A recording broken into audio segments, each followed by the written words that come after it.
Notre Dame is number one. Notre Dame with a miracle win as the He's going in.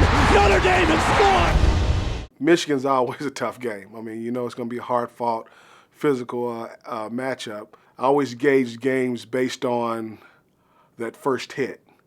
And that first hit I took in that game was a pretty good shot. So it was kind of, hey, this is going to be one of those lunch pail games, so be ready to grind it out.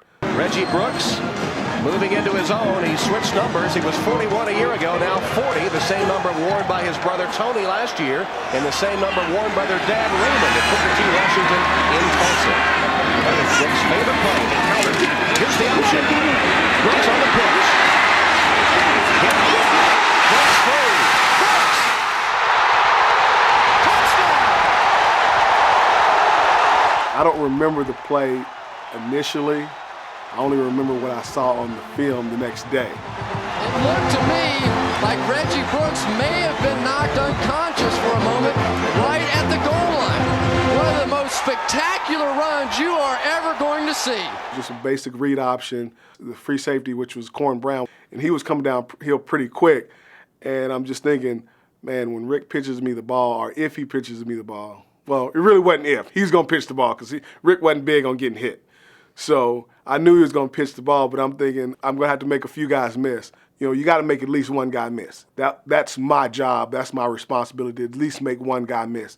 And as I'm going in, I look to my left and I see the defender coming close to the goal line, and I know I'm going to take a shot.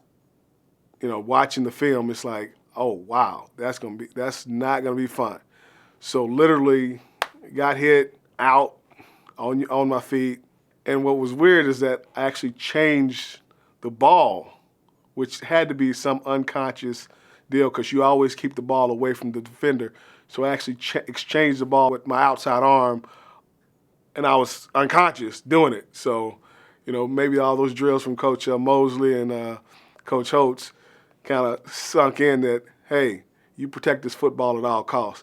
So next thing I remember is Jim Russ coming out, looking me over and asking me to count fingers and all this. I'm like, Jim, what are you doing out here? We're in the middle of a game. I literally woke up in the end zone. To be honest with you, I wasn't even thinking about had I scored or not. It was, what am I doing and where am I at? Spectacular run by Reggie Brooks. What balance. After the game, people were asking me about it, but I didn't remember the play. So it was like, I don't know what to tell you because I didn't have anything to say because I don't remember the play. So until we watched film the next day, it was like, wow, that was a pretty good run. I just played the game of football. You know, it was a lot of fun.